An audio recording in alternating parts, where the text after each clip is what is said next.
morning to you and welcome to the Africa Digital Dialogue powered by Media General and Digital Foundation Africa. This event is live on TV3 and across our social media platforms and is happening here at Executive Theatre on the very premises of Media General. The theme for today's event is Beyond Mobile Money, FinTech's Next Frontier. My name is Michael Obodu. Stay with us as we bring you details of this particular topic. Stay tuned.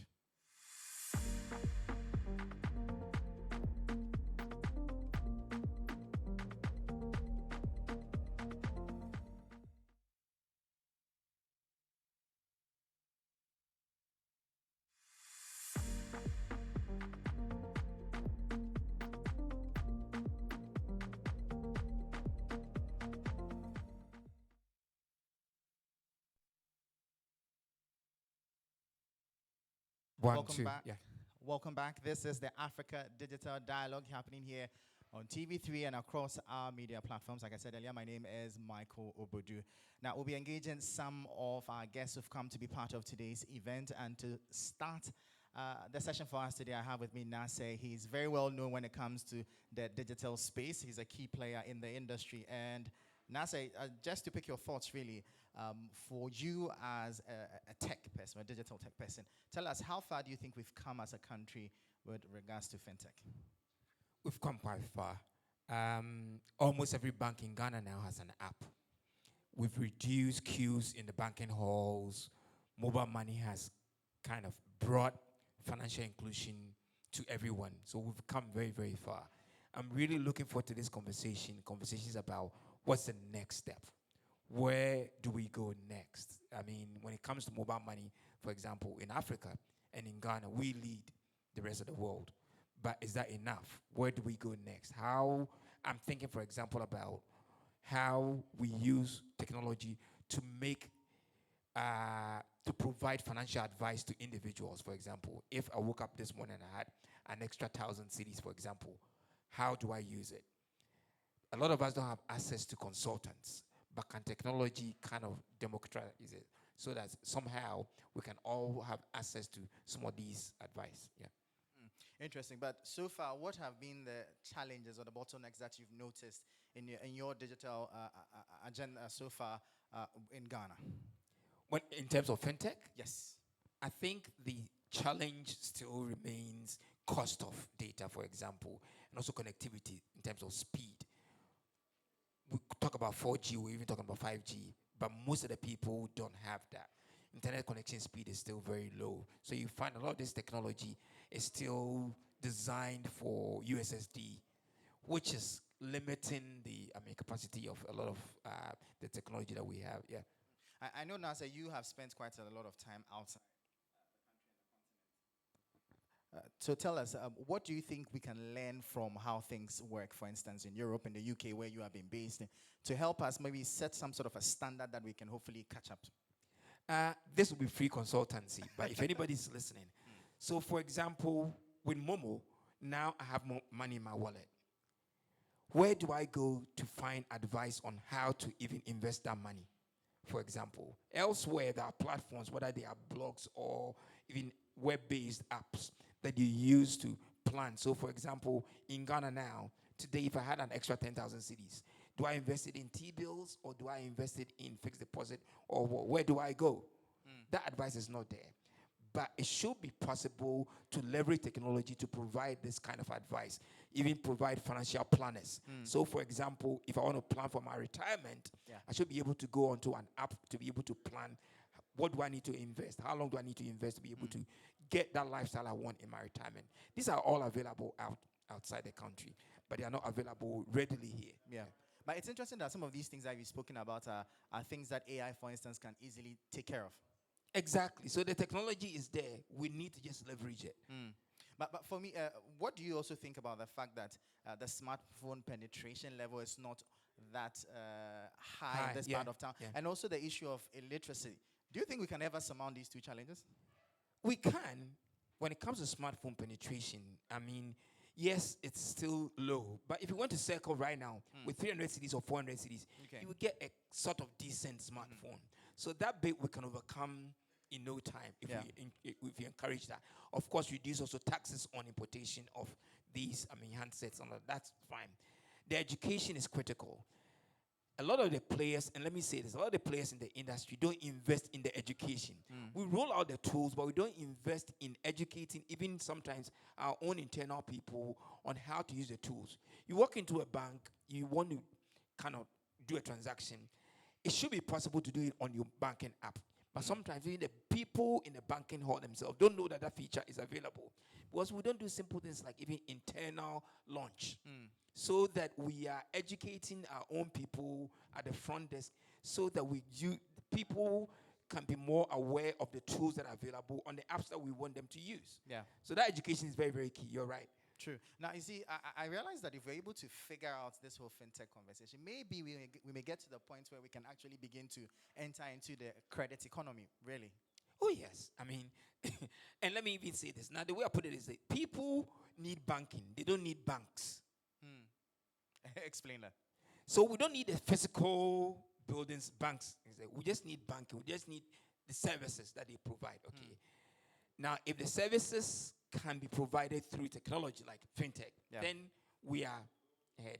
When it comes to credit, for example, in Ghana, it's difficult to grant people loans where you can't track them. But now we have, let's say, Ghana card. Yeah. And if we can connect all the dots, then it should be very easy for somebody to apply for a credit facility and within seconds get an answer. Exactly. All the data is there. And also, he's going to be using the money through the system, through the app. Yeah. So we can track how he's using the money, and we can even track whether or not there's money coming in, and there will be fewer cases of default and things like that. So it's about, like you said, making the credit system easy for everybody to access. Yeah. And the beautiful thing is that your financial records are readily available on the Momo app. But you see, let's talk about the app side.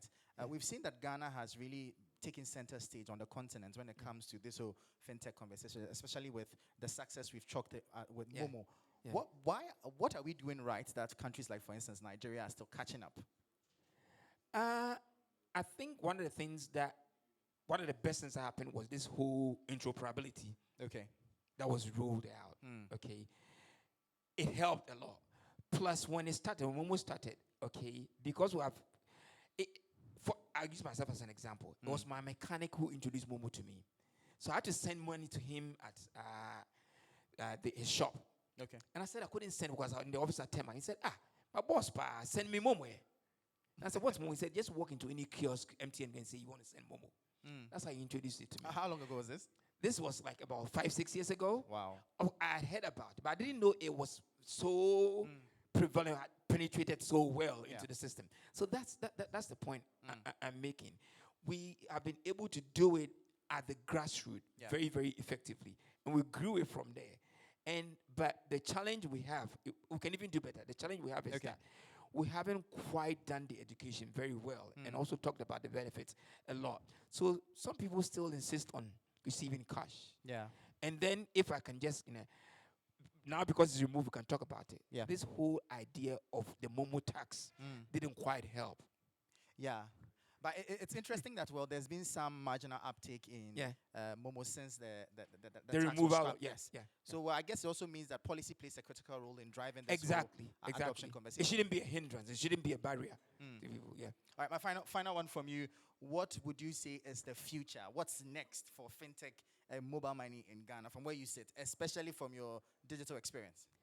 I see fintech and Momo in particular on these apps enabling people to become better managers of their money, getting more rewards from their money.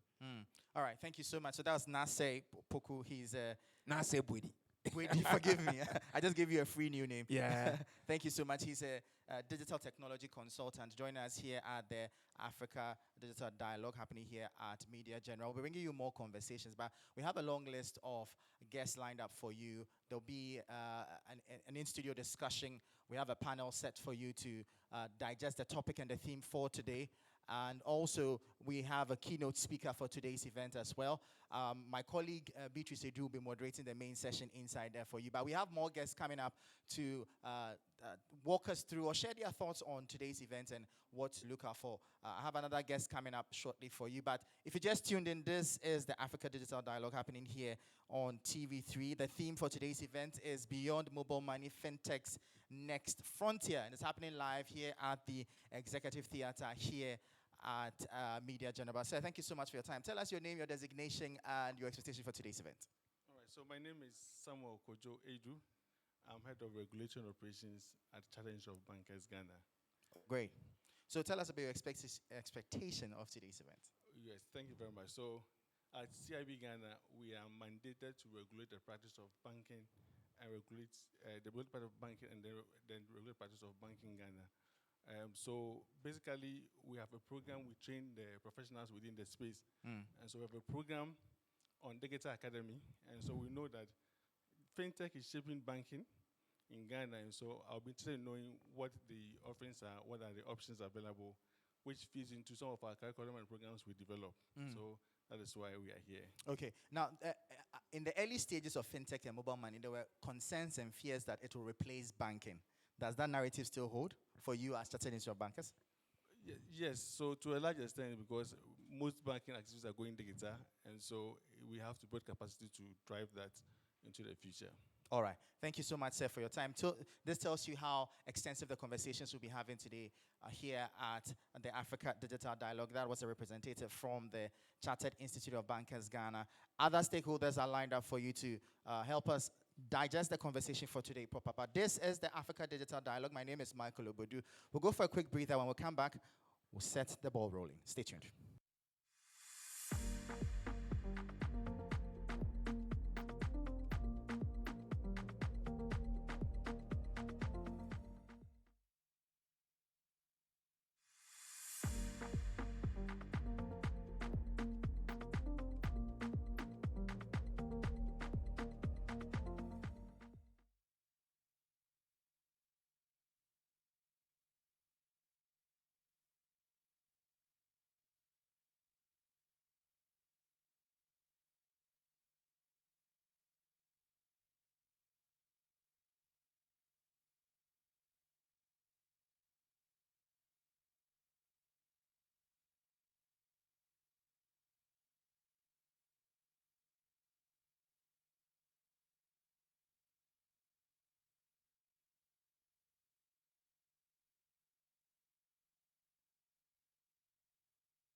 Hi, can you hear me?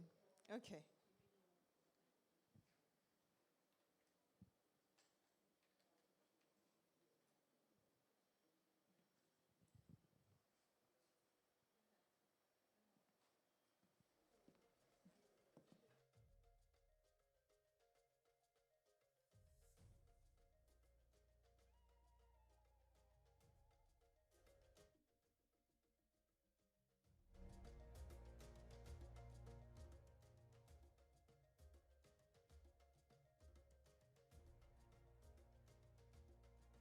Your moderator for this event, Beatrice Edu.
Africa Digital Forum on FinTech.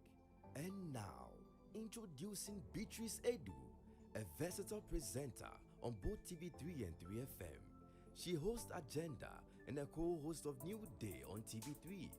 She's also the head of news at 3FM. Her passion for excellence sets her apart in the media landscape. Now, ladies and gentlemen, I present to you your moderator for this event, Beatrice Edu.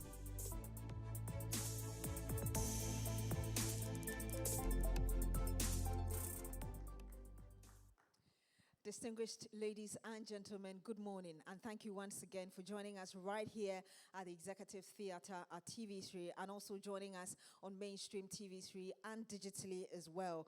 Of course, we are continuing with the African Digital Dialogue, and like my colleague Michael Obodu told you just some few minutes ago, there will be a lot more that you get to know in the course of the next few minutes. But let me use the opportunity to welcome for the opening remarks, the head of digital here at Media General, Senakoshi. With a round of applause, please help me welcome him. Thank you.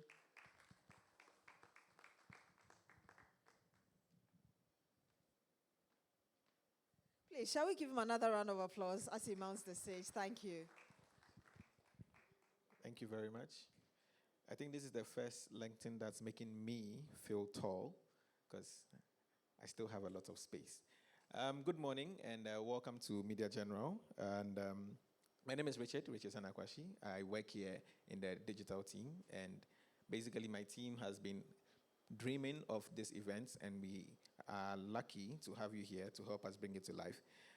3 weeks ago, we launched this movement when our group CEO opened the Digital Media Dialogue, and one of the major things she said was, we are looking at Africa not being just a consumer. We want to be partakers, we want to participate, and we want to also shape the digital space.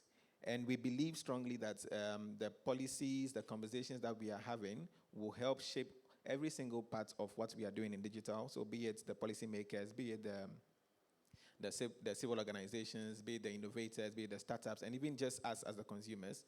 And today, one of the key topics that we're going to talk about is FinTech, and FinTech cuts across every single Ghanaian.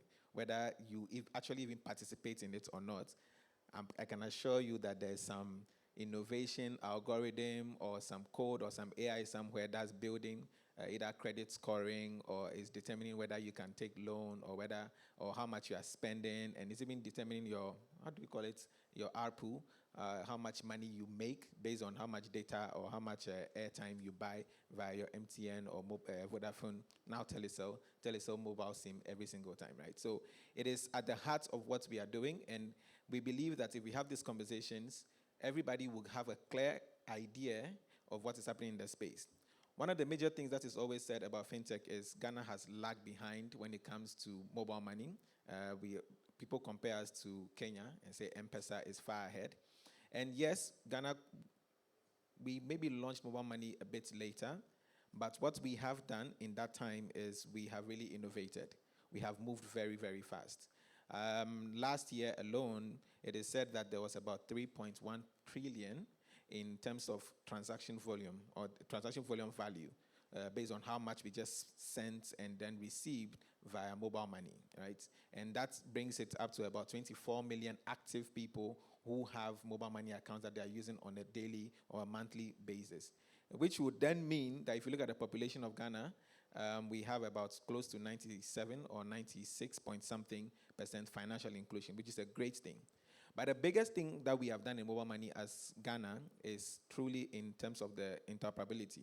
You know, we pioneered this and we pushed it that you can send money easily from an MTN SIM card to an Airtel Tigo SIM card, or move money from an Airtel Tigo SIM card to a Telecel SIM card.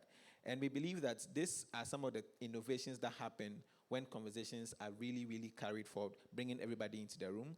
And it is my, again, singular honor and should I say a thing of pride to invite all of you here again and welcome you here, since most of you here are already here, and welcome you here in person and also joining us online to have this conversation. We have some representatives from the BOG, from the FinTech and Payments Association here, and also some academic representation in the room. So it's quite a diverse mix of people, and I look forward to seeing the conversations that are brought on by the panelists and also the Q&A sessions. Thank you very much, and let the transformation begin. Let the transformation begin. Thank you very much, Sena Kwashi, Head of Digital right here at Media Journal. We need to hear a word from our partners, Digital Foundation Africa, and I would like to invite also to give us a word, a very quick word, Mr. Kofi Sam Foster, who is the Chief Visionary Officer. Please, a round of applause for him. Digital Foundation Africa, please. Thank you.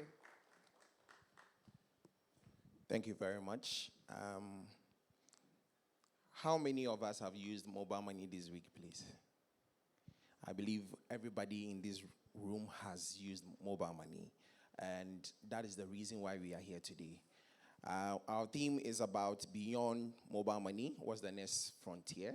And I believe the word beyond is what is very interesting to everybody. Everybody wants to understand what exactly is the next big thing when it comes to the fintech space.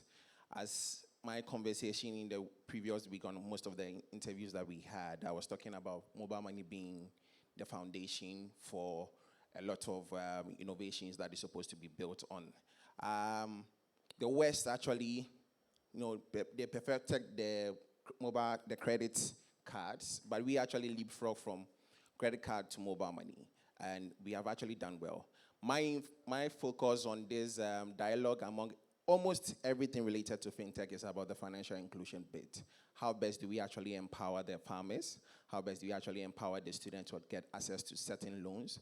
And how best do we make sure that embedded finance, among other blockchain technologies, are actually being used well as the policy angle of everything. So thank you very much to our speakers and our partners that actually are making this possible. And I look forward to most of the conversations that is going to happen. Thank you very much. Please, another round of applause. Thank you so much, Mr. Kofi Sam Fletcher, for your word. And at this moment, of course, we're going to be giving you the in-depth information and having that in-depth conversation as well. But please, if you would kindly help me welcome Madam Christina Swan Awaga.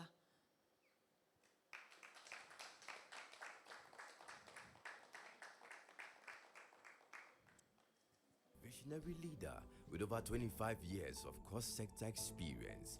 She is the Chief Operations Officer of FinTech Management Solutions, convener and lead for Ghana Women in FinTech, and project manager for the Ghana FinTech Awards. She is a devoted wife and mother of 3 sons who is deeply committed to transforming lives, promoting sustainable development, and nurturing growth within families and communities.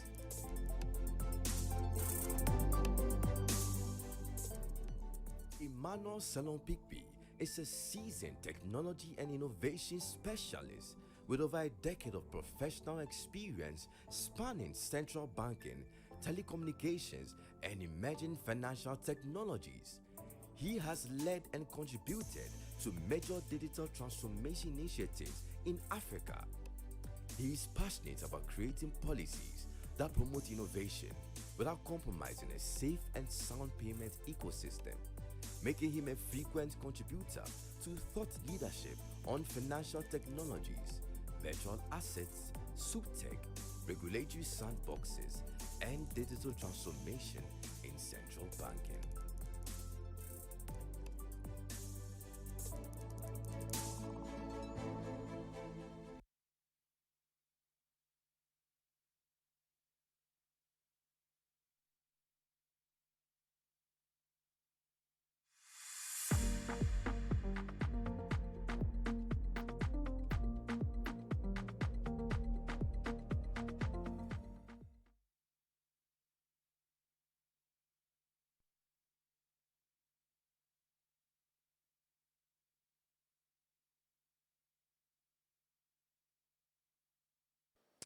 And indeed, we'll be getting a lot more people joining us on this panel. But the first two who've joined us are Mr. Emmanuel Selon-Kwipi. You just watched his profile.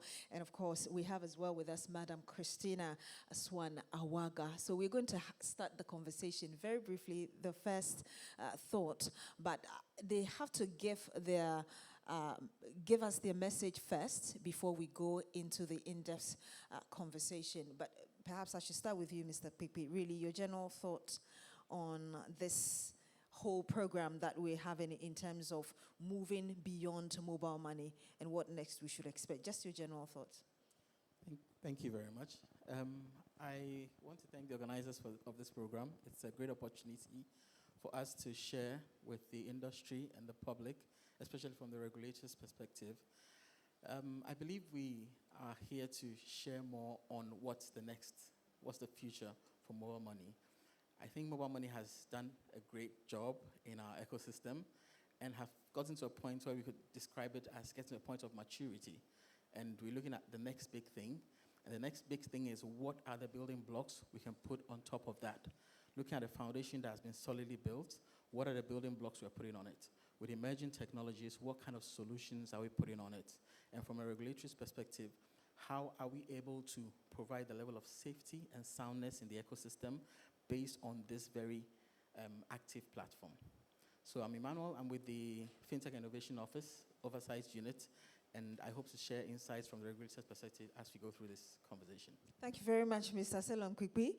We'll continue with the conversation, but let me call, if you can help me with a round of applause, Mr. Felix Dakon, a technology leader, entrepreneur, and a territory manager for Paystack Ghana. If you're here with us, would you kindly join us up here?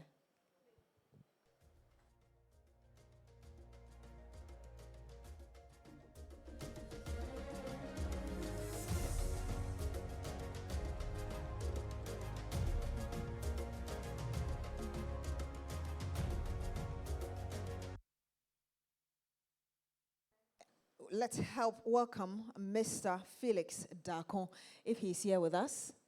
Mr. Felix Dakon. Okay, he'll be joining us very shortly, but we do have with us Madam Eunice Asantua Ankuma. We can watch her profile before she joins us up here. Okay, ma'am, you can actually join now. Please, a round of applause for her.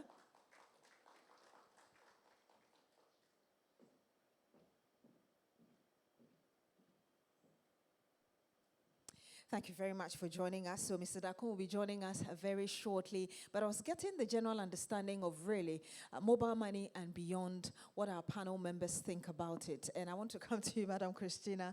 We had that general view from Mr. Kwipi. What do you think before I come to Madam? Then we go in depth into the conversation. Thank you very much, and it's my pleasure to be here. I think this conversation is vital for many different reasons. Mobile money has been around for quite a while, and I think education around mobile money is the vital part of it as to what mobile money is, because we say mobile money a lot, but surprisingly, people think that mobile money is Momo as in MTN. And so if we still have that conversation, it means that we need to expand on our education, because mobile money was around for a very long time, meaning that as long as you were able to have any financial transaction on your phone, which started with the banks, then it means that mobile money was existing for some time. And the mobile money, as was mentioned by my colleague, is a foundation for everything. And we're looking at beyond mobile money.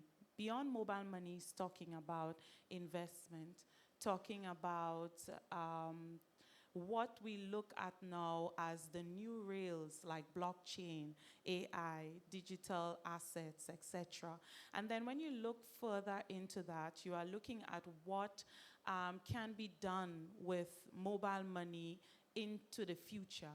And into the future, I see no longer us using the exact banking traditional system that we knew of, which was going into the banking halls, but actually doing all of the necessary processes like insurance, capital investment, all of the other areas that we day-to-day activities do, we can now do it on our phones. And the payment is now basically the platform that helps to conclude everything, because as long as you have to do payments, you have to add it onto some other service or product that you provide.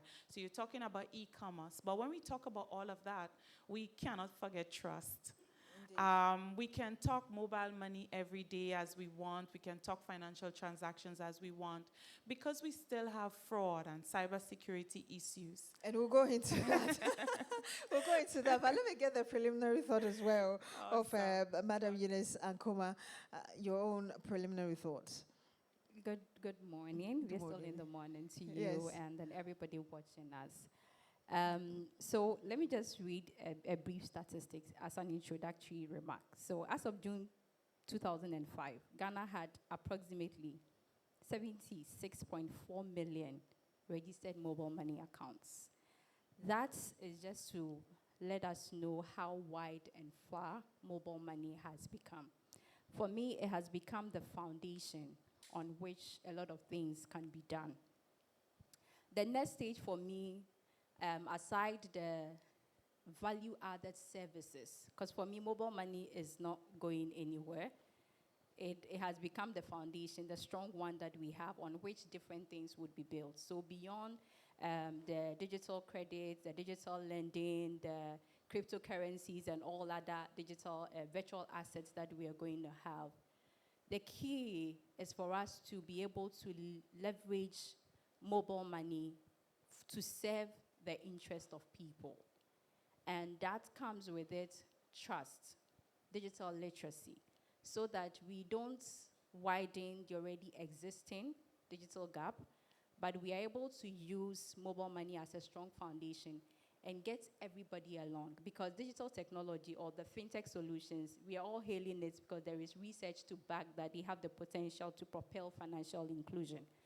But we cannot include everyone when there is limited or there is a gap in knowledge or the kind of thing that people can do with mobile money. So I'm looking forward to the conversation and all the thoughts and knowledge we'll share today. And indeed, the conversation, thank you very much. A round of applause for her, please.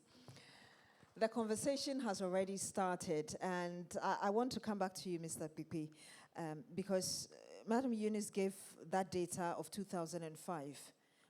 The last time I checked, in 2025, we had about 77 million subscribers of mobile money alone. And that's like from 70 million, that was in 2024. That's just last year. So if you can help us, first of all, understand, before we go to the beyond, currently, what do we have as mobile money? Like we heard Madam Christina say, people think it's just sending and receiving money. But currently, the system we have, what do we have? There's also linking your bank accounts and all of that. Just lay the foundation for us before we even think of what we could be looking forward to. Thank you very much. To start with, we had a scattered population of mobile money operators who had a grab for consumers, for customers. And that was when competition was like everybody for himself. Now, the central bank, looking at this, decided to bring in what we call interoperability. So we built an interoperability platform. And that was the first step in trying to get everybody within a holistic platform. Now, that was what began to control how we manage fees and how we manage transfers between networks. That was the first milestone. Now, with that done, we had the integration of FinTech's, all right? Now, FinTech's came in with this interesting innovations, and most of them had to ride on a payment platform. And the very easy and common one we all know for almost all the FinTech applications is the mobile money platform. So where we stand right now is a situation where we're trying to ensure integration of FinTech platforms into the mobile money ecosystem is done within a safe and reliable pattern. Now, where are we going, or where are we currently? We're in a point where emerging technologies, like she mentioned, blockchain and other forms of W3 platforms, are trying to move on to the next payment rails. What do we do then? We have to find a way of measuring balance or connectivity between mobile money and these emerging technologies. I don't know if that speaks to what you want us to understand. No, so what I was asking for was, we're already looking forward to more. Currently, what do we have? And I was saying that recently we had the linking of your mobile money to your bank. Aside from these that we know, sending and receiving money, what basic information do we need to know about where we are before we even think of what we could add on? Okay. Where we are right now is basically the strength of interoperability. Okay? Interoperability is not just sending from one mobile network to the other, but like you said, linking your bank accounts, linking all separate payment platforms. So you have various fintech platforms that allow you to facilitate payments, and all these are able to be done on one unified platform, all right? And this controls the cost, the fees that are being charged, and also saves time, the speed with which these transfers can be done. So where we are right now is placing the mobile money on a platform which provides interoperability for all service providers, and also the value added by service people who are building services on top of this platform. So that is where we stand currently. Madam Christina, how do you understand what he just told us, and how practical that is to the ordinary mind? Okay, so he mentioned the actual platforms that we have that exist at the moment and how they interconnect with each other. What I want to add to that is the remittance bit.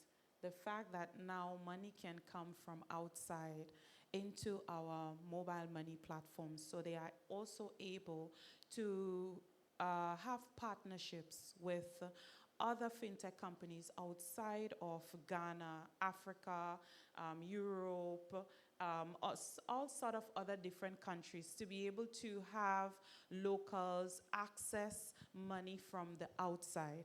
And I think that is a strong part of the mobile money evolution, apart from it just being local transfers among individuals. But now businesses themselves are now able to also pay for goods and services outside of, and also have persons within the diaspora as well to support their families here in Ghana through mobile money transfers. And I think that's one of the biggest strengths of mobile money. How do we, I remember in 2020, there was an attempt, somebody tried to send money to another person outside of the country.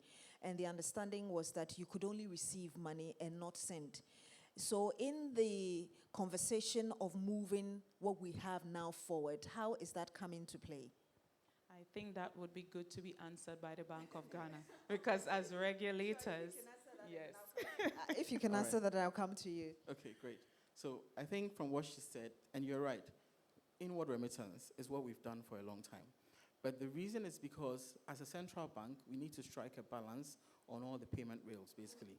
Now, we have the banking services who have built a network for remitting outward, okay?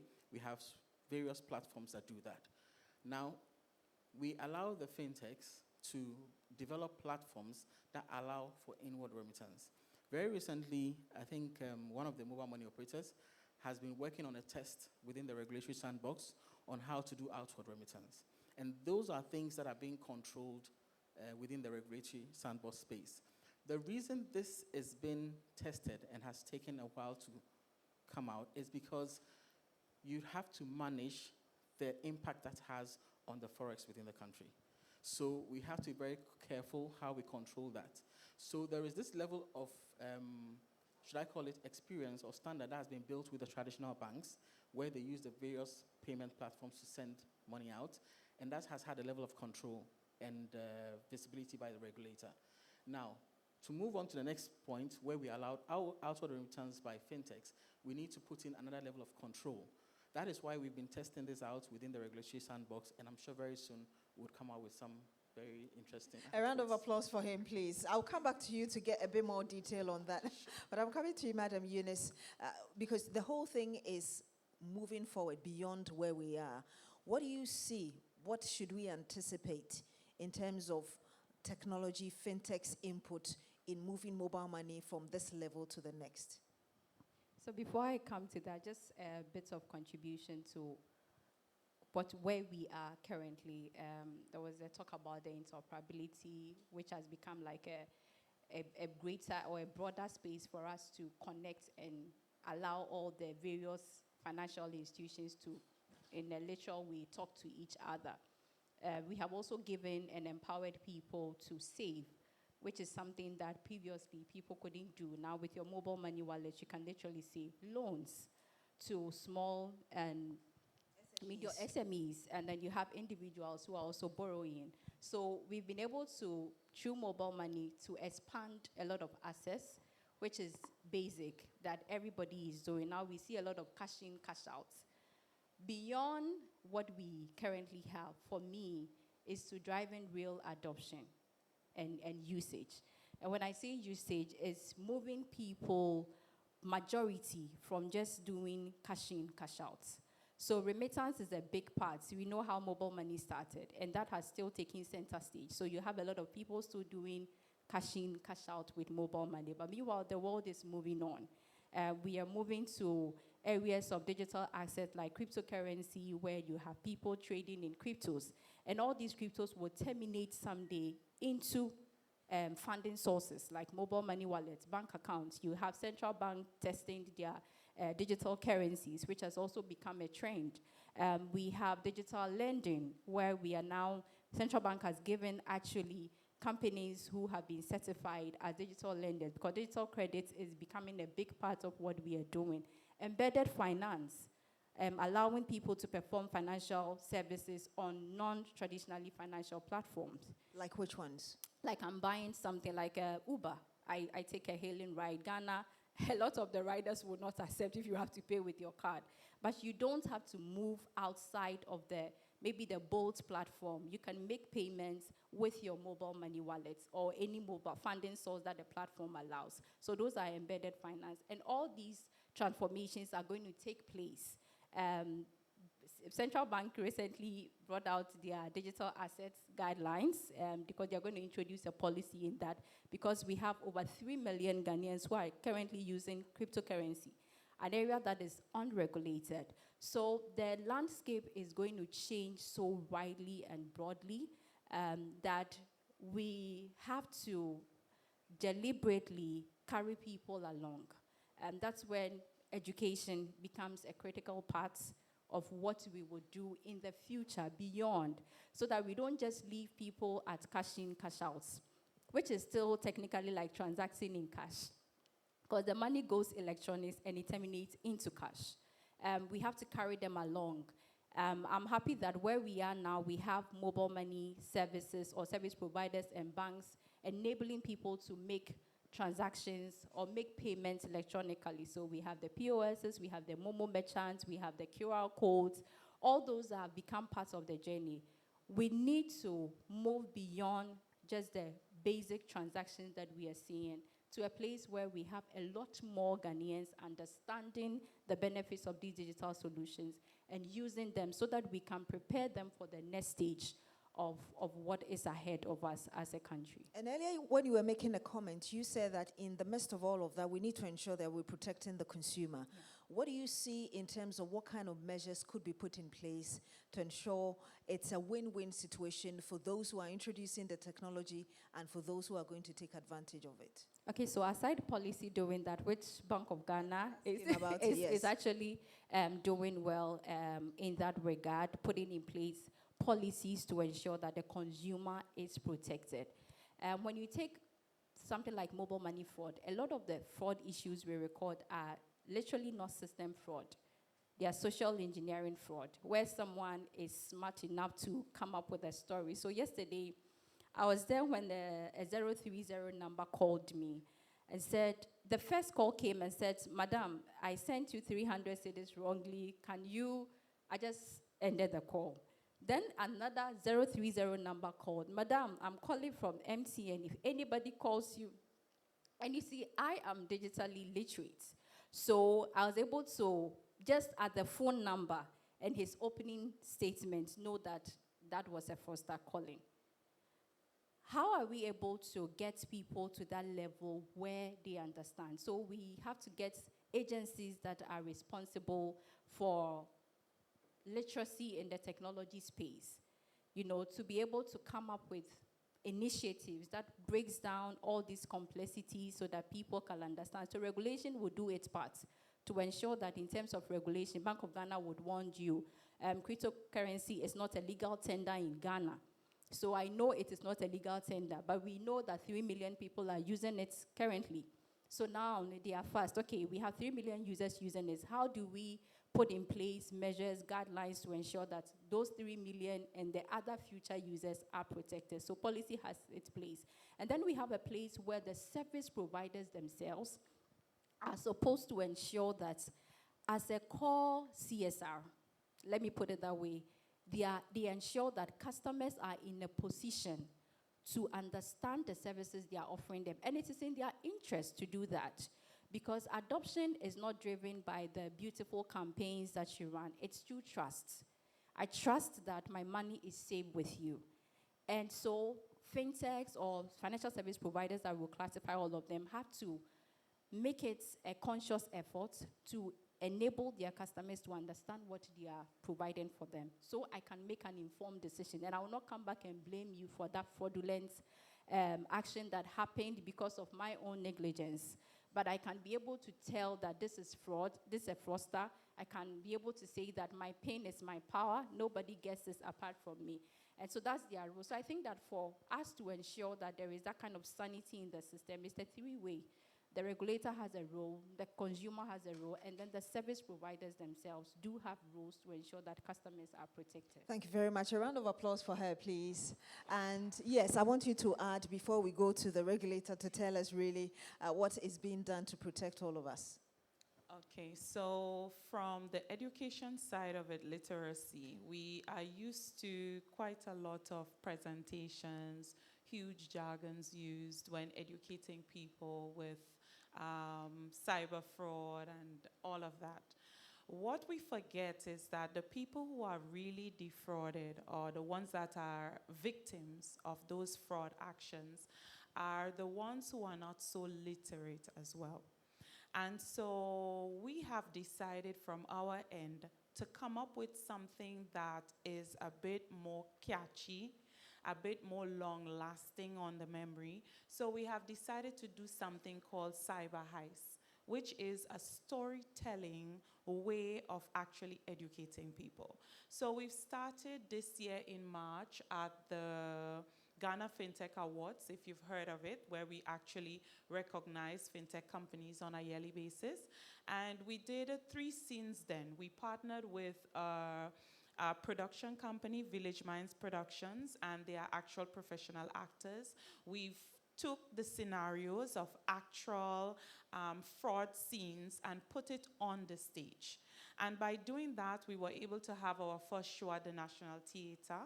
And we're having another one coming up on November 22nd at the National Theatre as well from 6 p.m. It sounds like laughter, but it's a way of getting people to understand what exactly is happening within the space and how they are defrauded. We want to take that into the communities. We want to change them into different languages. We want to take them to the schools. We want to get the children involved, because we understood from the Cybersecurity Authority Office that a lot of the fraud cases now are done among the youths as well. And so it's something that we have to channel to get them to understand how some of these fraudsters come at them. There's a lot of information that we give out due to social media. We celebrate our birthdays on our Facebook platforms, etc. And we use the same birth dates as our passwords for our very important accounts. And so we don't understand the difference between how we should ensure that passwords are strongly created, what information do you give that you don't give that other people don't know about, etc. And so on riding on the platform of digital literacy, I think the companies themselves have been doing a lot. They have been sending out a lot of SMS messages, but how much of us read them? Sometimes we just pass them straightly and we don't really take them into consideration. The fintech companies try as much as possible to put systems in place to flag certain transactions when they are coming in and all of that. But then what is happening? Social engineering. So the fraudsters are getting smart. They are now using your boss's name when they call you. They are now sending you emails that seem to be coming from the manager and things like that that make you lose your guard, and you tend to feel that it's authentic and it's not. Companies would not send you emails and ask you about your password or how they're changing from one system to another. They need you to give them certain information. That is not done. But yet, people are still being defrauded every day. I myself went through a situation where I was shocked. The fraudster knew down to my bank account details. They knew phone numbers that I had previously that I'm no longer using. It's crazy. They are at a different level now. So we have to educate our users very well as to how they should be able to detect those frauds when they are coming. Quite interesting what you just said. So if they had numbers you are not even using, does it mean that they could have collaborators within the formal system who give them information and eventually they use that to defraud people? Part of the education that we have been educating people about is that these fraudsters are very well educated. They would have been employees of banks. They would have been employees of fintech companies.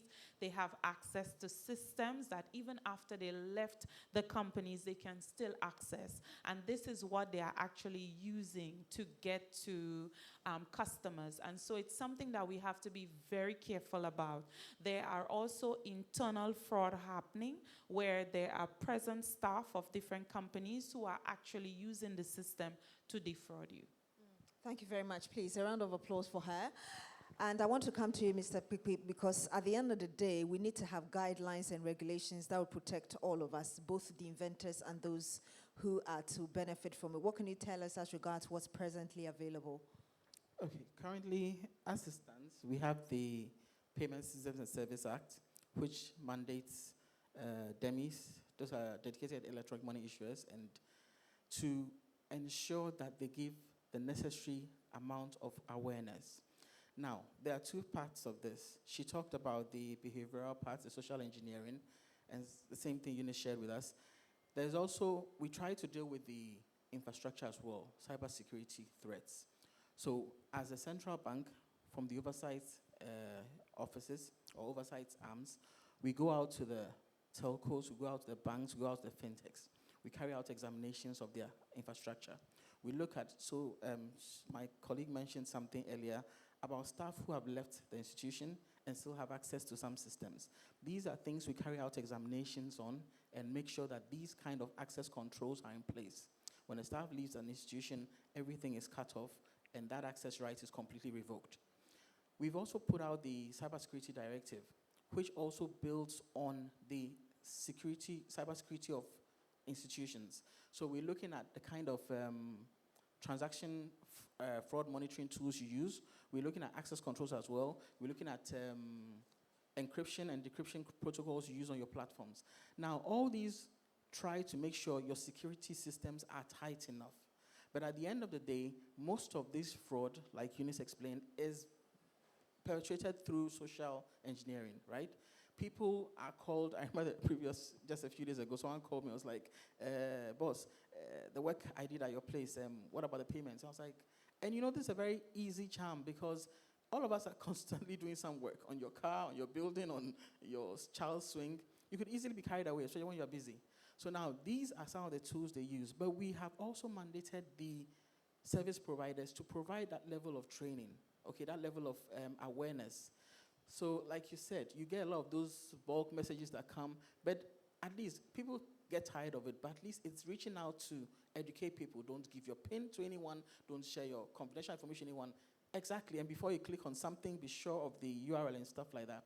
So we try to put in place the regulatory controls to ensure that participants within the ecosystem are adhering to these security controls.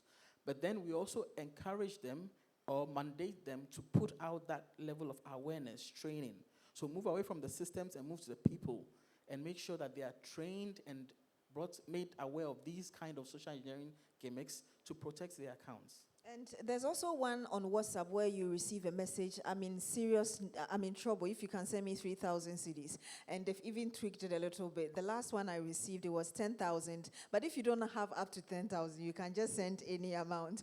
Beyond what Mr. Kpikpi said, what would you add in terms of what you expect from government and perhaps private companies in terms of regulations to, again, ensure that the system is strong?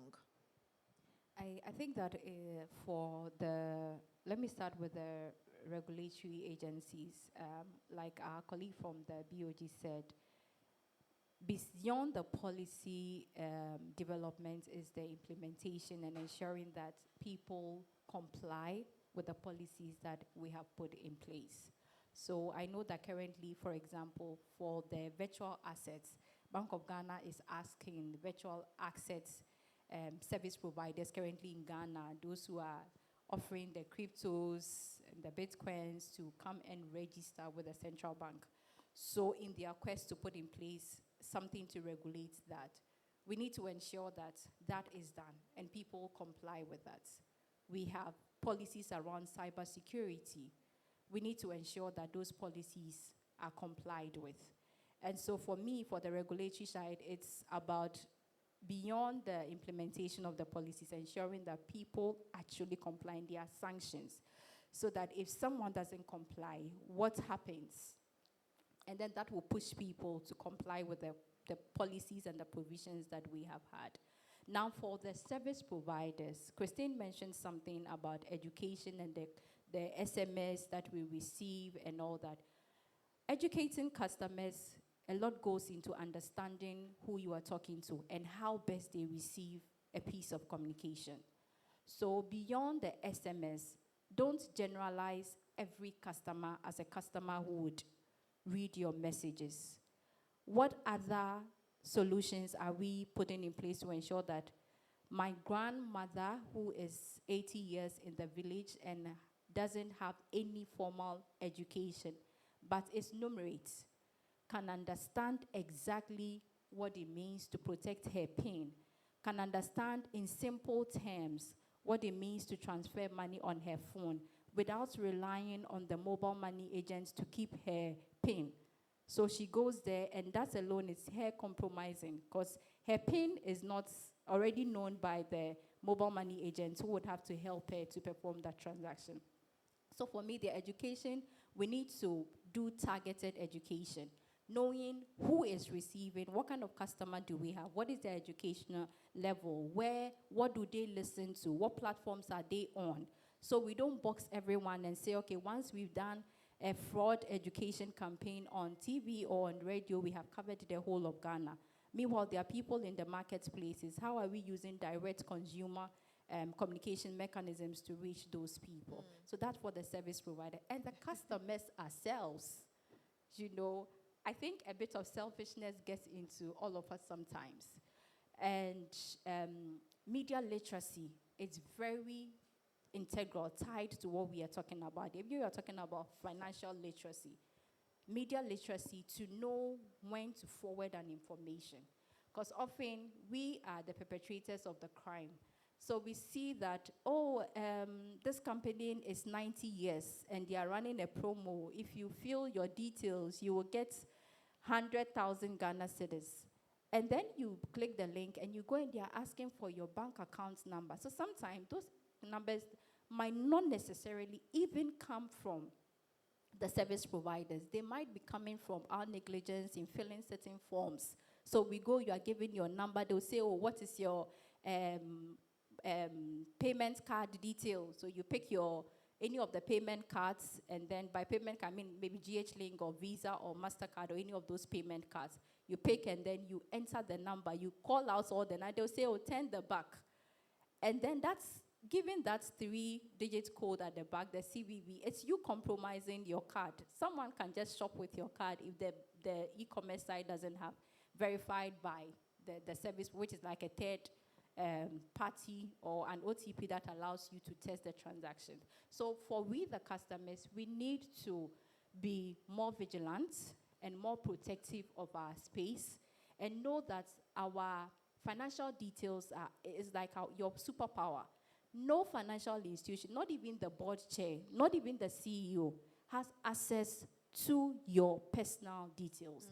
And no financial institution in this country, licensed and regulated by the central bank, would call you and ask you to provide your personal details to them. It can never happen. Not even the board chair has that right, because that is your superpower. That's why it's your PIN. It's your personal identification number, so you keep it to your chest. And it's worth emphasizing this just to protect all of us. But beyond the protection of individuals and companies, we also need to look at which opportunities are available, even in this fintech industry. And recently, we heard the Deputy Governor of the Bank of Ghana saying that the fintech market in Ghana is expected to hit about $400 billion in 2028. Madam Christina, if you can tell us which opportunities are available, which is why this conversation is very relevant at this stage. We are talking about opportunities within the fintech space. I think it's the growth within the space that is going to bring about that sort of kind of increase in the money that we're going to see being transferred among mobile money. Also, that includes the foreign exchange, which is that of more usage of foreign exchange coming into the country. The whole idea of increasing from just mere transaction and payments to investments and to trading and all of those other areas is also going to increase the mobile money transaction, because now we are encouraging people to save. We are encouraging people to now not just look at day-to-day activities, but for future. We're talking about insurance. We're talking about loans, right? We want to increase the amount of people accessing loans. And then we're talking about interest and all of those things. So all of that is what is going to increase the figures. It is not any one single transaction. It is a collaborative effort, as well as increasing the number of users, moving out of the capital into the rural areas, getting more people to have trust in the system and use it more than using cash. So we now want people to use less cash and use mobile money. So all of those angles is what is going to increase that figure. And one of the things we see elsewhere, when I say elsewhere, outside of Ghana and perhaps Africa, is that you get a lot of people having their banks rate them such that based on their activities, credit activities, they're able to get loans for whatever it is they need, especially huge ones. I don't know how we have been able to integrate that in our system, and what do you foresee in terms of integrating that even in this mobile fintech space that we're discussing? We do have a growth of credit scoring companies within our system who are trying to score people on their transactions. Now, if we look at something basic as MTN loans, the number or the amount of available cash to each individual is different. And that was as a result of some history that you would have developed over time as you continue to loan and pay back. The faster you pay back, the way you are able to increase your credit scoring, the more money would be available to you. And these are some of the simple ways that already exist that people are not aware of as to how you are scored. It is better you pay the money back as fast as you can than you wait until the period given to you or past the period. Every time you pass the period and somebody have to send you money and you say, oh, don't send me money because I'm afraid they take it away from the mobile money wallet. You are hindering yourself really rather than enhancing your credit scoring ability. And it is at a point where the companies would be connected, whereby whatever you do on MTN would affect you on Vodafone, it would affect you in the bank, it would affect you with a fintech company. So it is not just about, I owe it MTN, so now I can go and owe with another company. Eventually, they will all catch up with each other, and that is where the system is going. It is going to be a global village among the financial technology companies, including the banks. Thank you very much. And speaking of global village, I mean, the market in Africa is seen as very big with After. What kind of technologies can be put in place, even within this fintech, to ensure that we are able to take advantage across the African platform when we are hoping to have trade with our neighbors within the continent? Okay, so we can think about PAPS right now, which has allowed central banks, African central banks, to create that network for payment so that we're able to manage payment transactions within each country's local currency. All right? Now, I think the key item of discussion is actually cross-border payments when it comes to trying to put in, we'll talk about global trade.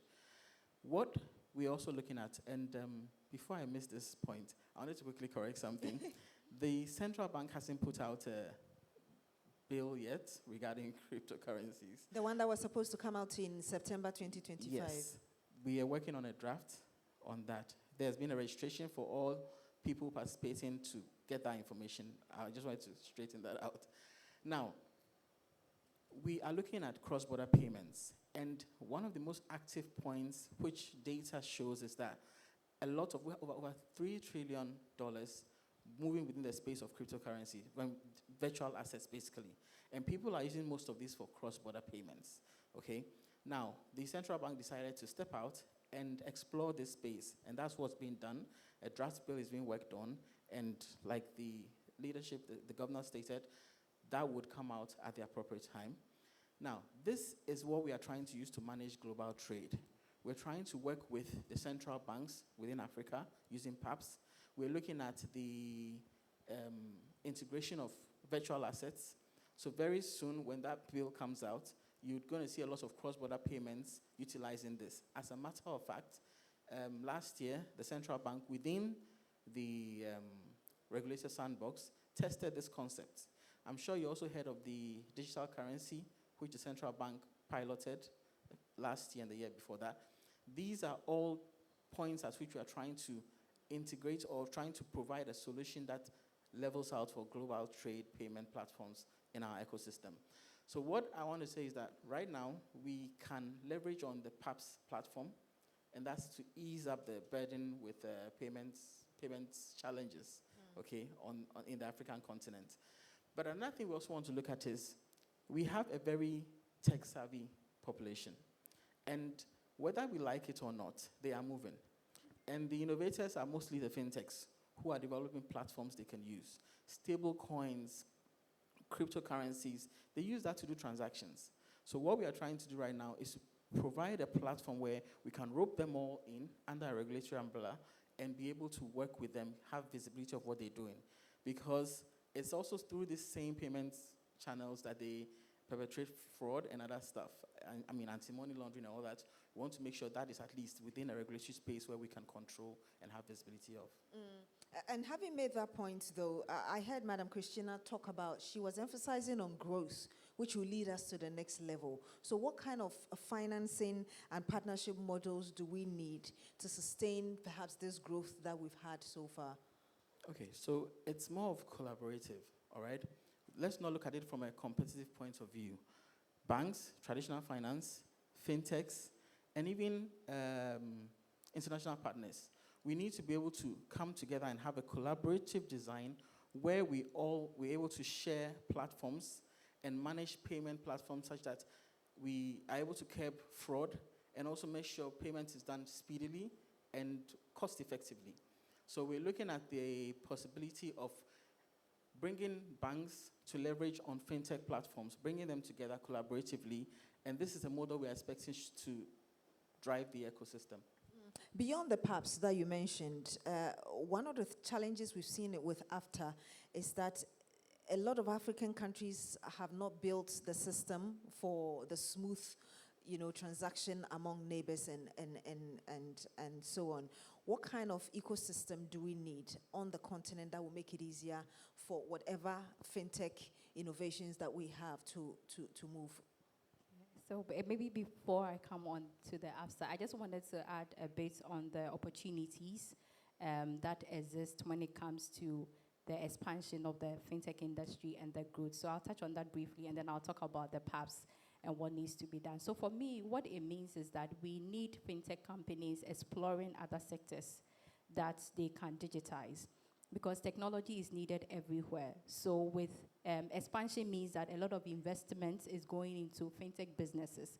So that means that we need to be able to shift just from the payments side, enabling people to pay for goods and services, to areas such as health. How do we incorporate financial technology solutions into the health sector? Because people pay for money, people pay for health.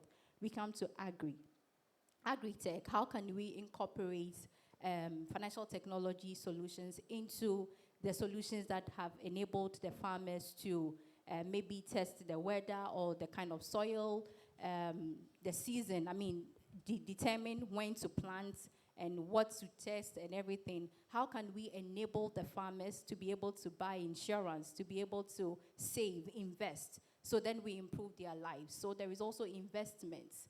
There are robo-advisors. So there are different sectors of the economy that fintech companies can literally pay attention to and help expand and grow. And for me, those are the opportunities, because people are willing to invest in the fintech sector. But if we keep everything concentrated in payments, there is the alternative data that people are using to do the credit scoring, where I don't have to give you a document for you to give me a loan, but you can use the website I visit, the number of phone calls I make, the data I buy to determine my credit worthiness, to say this person deserves to be given credit for business. Those are the things that better people's lives. So I think fintechs would need to look at how the direction the industry is going and see which other areas that haven't been untapped in Ghana, like insurance. It's a huge area that fintech companies can decide to go into and make sure that individuals who have been excluded from traditional insurance services can literally leverage their mobile money to be able to benefit from insurance. And then the question was on cross-border and what we need to do. Integrated system to make after work. So I think that PAPS has been around for some time, the Pan-African Interbank. So basically, I should be able to send money from my bank account instantly to an account in Nigeria, in any bank in Nigeria. So in Ghana, what we have, the Ghana Interbank Payment and Settlement Systems, literally is doing that integration in partnership with Bank of Ghana and all the banks. For me, the challenge has to do with settlements and central banks agreeing on which currency, like how are we going to do the settlement after the transactions are done? Because when the money moves, Ghana is Ghana CD, Nigeria is Naira.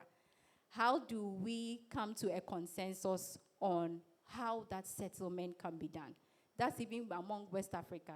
Then you have the other countries. How do we have a policy direction around settlement and how those monies are going to be settled? PAPS has been around, but heavily underutilized, and I would attribute this not to the absence of infrastructure, because the infrastructure is there. We have the Ghana Interbank Payments and Settlement Systems that is in charge of Ghana's real-time and interoperability infrastructure development. They are there. When you go to Nigeria, there is NIPS. When you go to other West African countries, they all have their instant payment solutions. What is left for me is the education, because I know my bank can enable me to send money out. But what is the process? Do I have to walk to the banking hall to do that? We have moved. Thanks to mobile money, customers are used to instant gratification. Like, I should be able to do everything instantly. So the system is there, but I think what is left with integration on maybe our mobile apps, our mobile money wallets, our bank apps. So from my MTN mobile money, I should be able to send money to Nigeria. And I know MTN is testing something like that at a point, or something, a feature like that on their app, testing to see how that can be done. But currently, I know for PAPS, banks, a lot of the banks have actually enabled it. But beyond enabling it, I think they should look at the convenience level. Customers do not have to go to banking halls to do that. When customers do that, it becomes cumbersome and they look for other alternatives, because I know there are other alternatives that people use to do cross-border transactions that are not regulated and are very expensive. So PAPS is there, which is to make life easy for all of us. Can be explored to ensure mobile money is yes, more... that can be explored to ensure that from mobile money wallets I can send money, because we have that interoperability currently. I mean, now a mobile money company doesn't need to connect to every one of the banks in Ghana to allow customers to send money to any bank. It's currently available thanks to mobile money interoperability. So now I can send money to almost any bank account without linking I don't have to have that linkage. I can send to anybody directly from my mobile phone. So if we have PABs, then maybe regulation should be ensuring that just as we have centralized decentralized mobile money transactions and mobile money interoperability, I should be able to conveniently send money from my mobile MTN wallets to another account in Nigeria or any country, and so for my bank account. I know bank account is currently possible, but banks would need to make it more convenient for us. Maybe integrate it on our apps so that we can do those cross-border transactions. Indeed, and on that, I want to come to you just to get a bit more on it, because another point I heard her make was the need for banks to make life easier for customers. What kind of systems do they need to put in place beyond linking my mobile money account with my regular bank account to make it easier for people to be included in their services? I'm trying to understand your question. Is it locally or you're still on cross-border? No, so I'm talking, of course, you start locally first. I think she's done a great job explaining the inter-countries transactions, but really locally. How do we ensure that there's inclusion before we even think of international transactions? Well, first of all, I think Ghana would have started with the unique identifier, which is the Ghana card. And then through the Ghana card, there was an enforcement that everyone should try to have the Ghana card. And then from the Ghana card, Bank of Ghana would have made an enforcement onto financial institutions where the Ghana card is used for financial transactions. And with that in place, I think that would make the necessary transactions between fintech companies and banks easy, because you are now able to identify that individual person who is doing the transaction. And that is where I wanted to come in with Xtra. Microphone? Okay. Please. That is where I wanted to come in with Xtra and regulations. Financial institutions are to apply for license within different countries. As far as I can see, if every country has different standards and regulations by which the companies are overseen, then it will be very hard for cross-border transactions or trust among companies.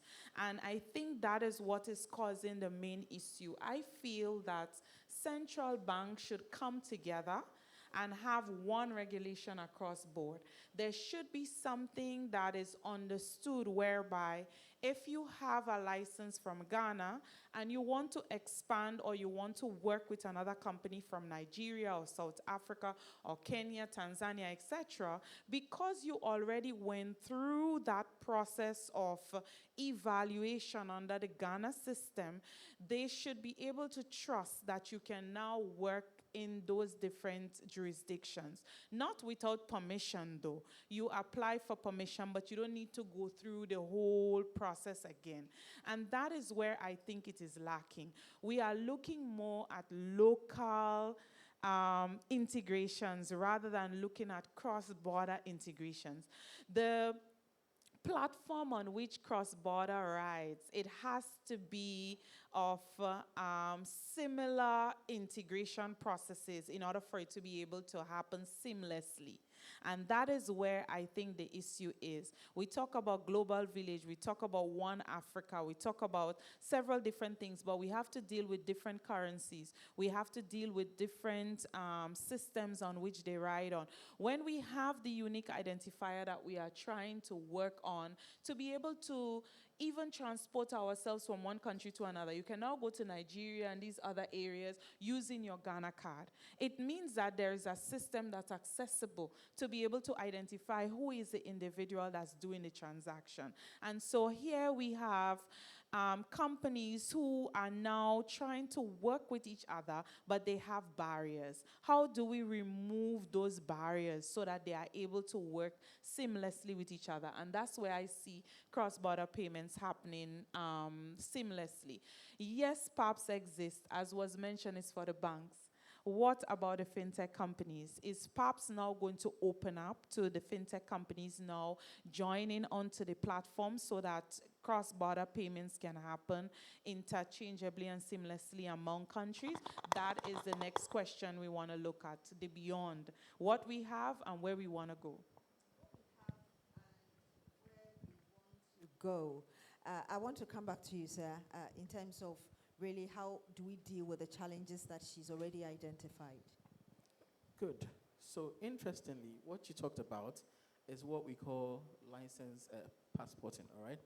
And it's something the central bank has already actually put in place.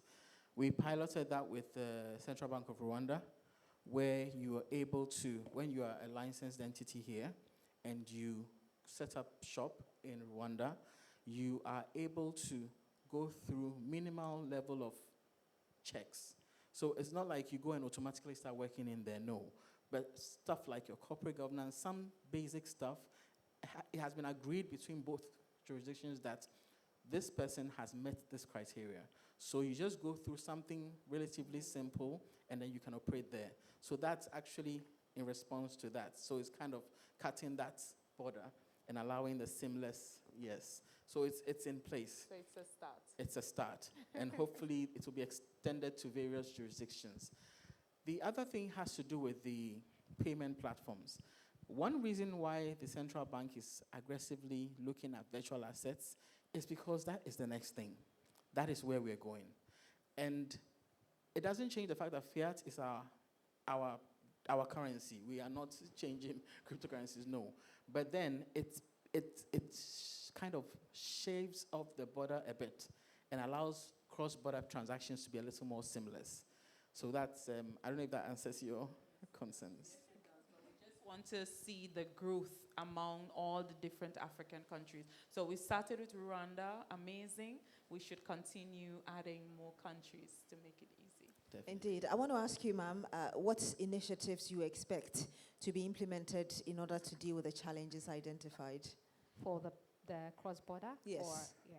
So I think that for me, central banks will just need to have one policy direction, because they are ultimately in control when it comes to movements of money, the transfers that we see. So for me, central banks aligning on a policy direction that guides how cross-border transactions would be made is key. And I like that we have the PAPs, which is like a stepping stone. So we have started, and I think PAPs is still scaling. There is also the wave of instant payments across the continent, where countries, Ghana has an instant payment solution. So that's what allows the mobile money, a service like mobile money is an instant service. Interoperability has become a big craze also around the continent, where you are enabling mobile money companies, FinTech's, and banks to talk to each other. You know, so in Ghana, we have that. Other countries, Nigeria has NIPS. Other countries have their own version of that. And so I'm looking forward to seeing central banks leverage the power of PAPs. That is something for the West African countries to drive the cross-border payments that we are seeking to achieve. Because I think PAP was set up as an initiative to back Xtra. You can correct me. So that's why. So once we are talking about trade among ourselves, then we should be able to facilitate payments as well. So what I want to see happening to enable us tap the full potential of PAPS, which is like Pan-African payments settlement systems, a version of what we have in GIPS. So it means that they are not just for one country, they are for all the countries. I'm looking forward to central banks really leveraging on that power. In terms of local banks, I'm also looking forward to seeing the local financial entities take advantage of this service to allow we, the customers, do cross-border payments. I also love the fact that we are trying to leverage on the virtual assets to do that, because we know what the cryptocurrencies do. You know, they break that a lot of barriers and make it easy for funds to be transferred. So I'm happy to see that central banks are exploring how that can be leveraged to enable us to do cross-border payment. But let me also caution that in our bid to do this, we have to be very intentional about literacy so we don't widen the gap, so that some of us who are already educated would continue on using and taking advantage of the opportunities that come with this whole transformation, and leaving a lot of people behind. Because the reason why we all hail the potential of financial technology services is its power to do financial inclusion. You see what mobile money did. With something as simple as an ID card, you can have a mobile money wallet. And the other thing is also digital identity. If you could wrap up in 30 seconds. Yes, for so us. another thing is digital identity, making sure that we scale up the Ghana card to ensure that every Ghanaian has a Ghana card, because that's the basic way you can use any service or adopt any service, is to have an identity to show that this is you and we can trust you. Okay, so there's a comment here on YouTube, and I want to, perhaps, Mr. Kwe, if you could help us answer that. So there is Mabel Kamasa, who says, when you take a loan, the interest is based on a 30-day calculation, so it will not be ideal to pay before the 30 days elapses, because they won't refund the interest in the 4 remaining days. And she also said that I always pay on day 30 and I still get an increment in my next offer. I don't know whether you understand what she's trying to say and whether you could help educate a little bit. Okay, I don't think I got that very clearly. Did you? So what she's saying is that on the short-term loans that are given, there is a period of 30 days within which you pay. I mentioned earlier that with credit scoring, it is good when you pay in advance. But however, she's saying that even if she pays on the deadline every time, she gets an increment on her next loan, meaning that she has increased her capacity to loan more money on the next one, which is actually accurate. But what I was actually trying to look at is also the other aspects around mobile money. We know that there are days when we are trying to do the transaction, it doesn't go through. Now, waiting on the 30th is very risky, because if that day MTN is down or another mobile money operator is down, what happens to you is that you are late. And so it should not be a deterrent, because they would not reduce on the interest, to not pay beforehand. You always try to be ahead of the system in case anything happens. So it won't affect your credit scoring.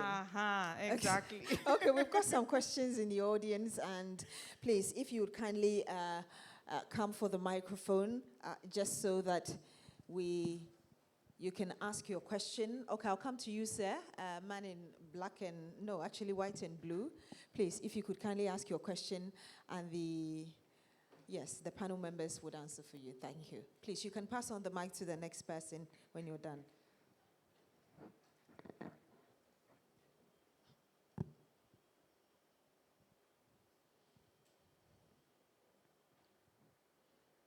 It's on the side? Yes.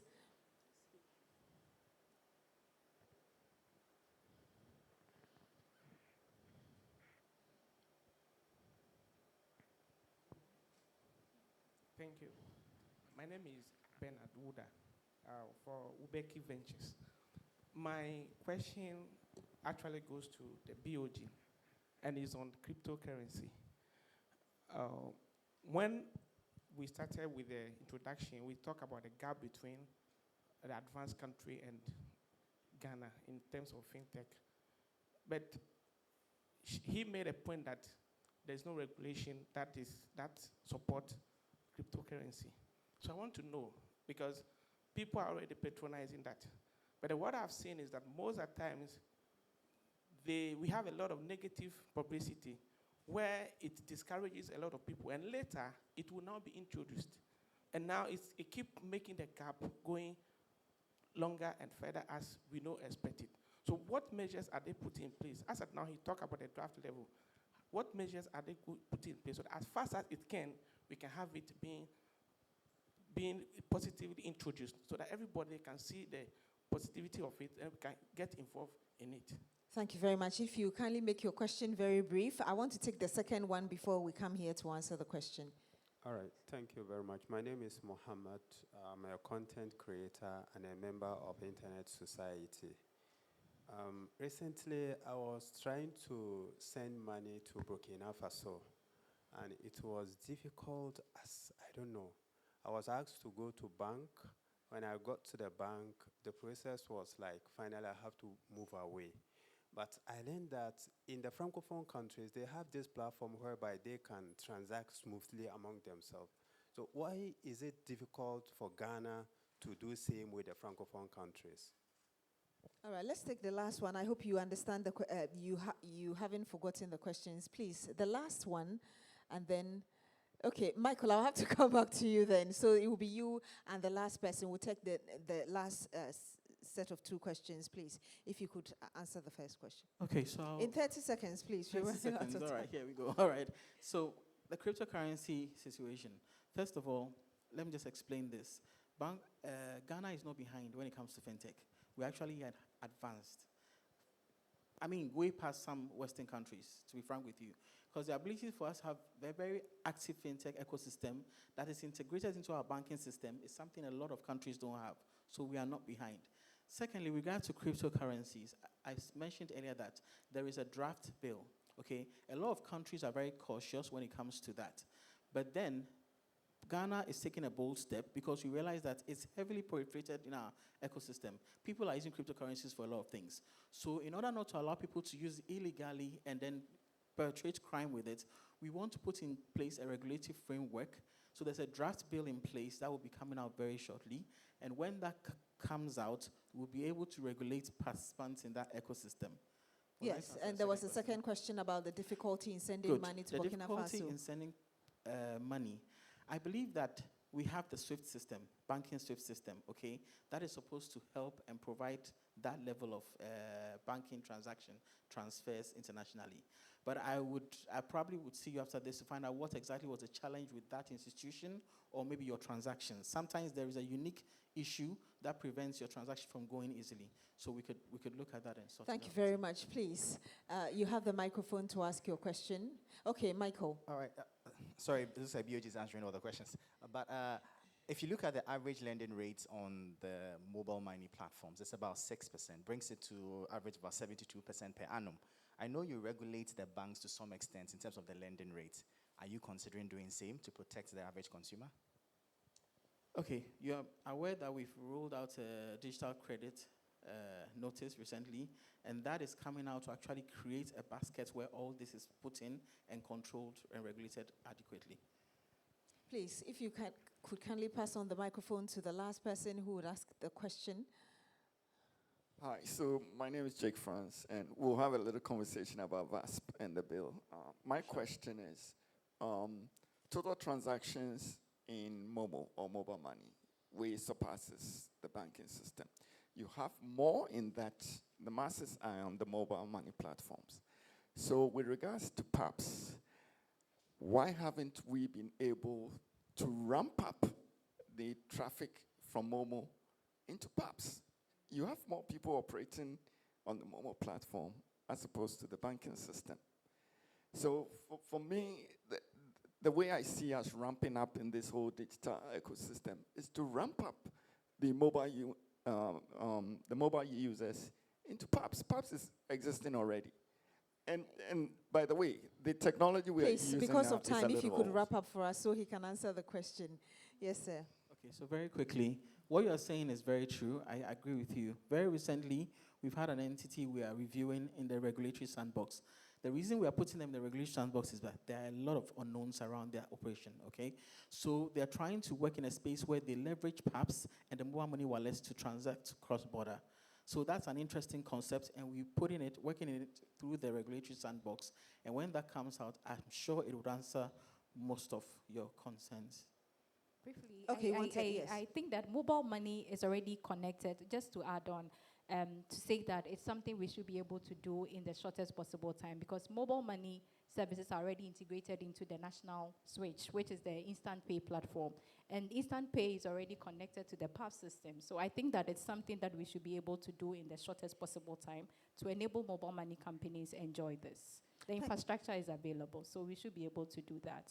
Thank you very much. I would like to say a big thank you to you, Madam Eunice Asantua Ankoma, also to you as well, Madam Christina Swan Awaga, and as well as to you, Mr. Emmanuel Selon Pipi, for sharing your thoughts with us and for joining us right here at the Executive Theatre for your questions and for following us on mainstream TV as well as on our digital space. My name is Beatrice Edu. Thank you very much, and do stay and enjoy the rest of our programs. Thank you for joining us on this Africa Digital Festival and, of course, the dialogue. Up next is the news at midday.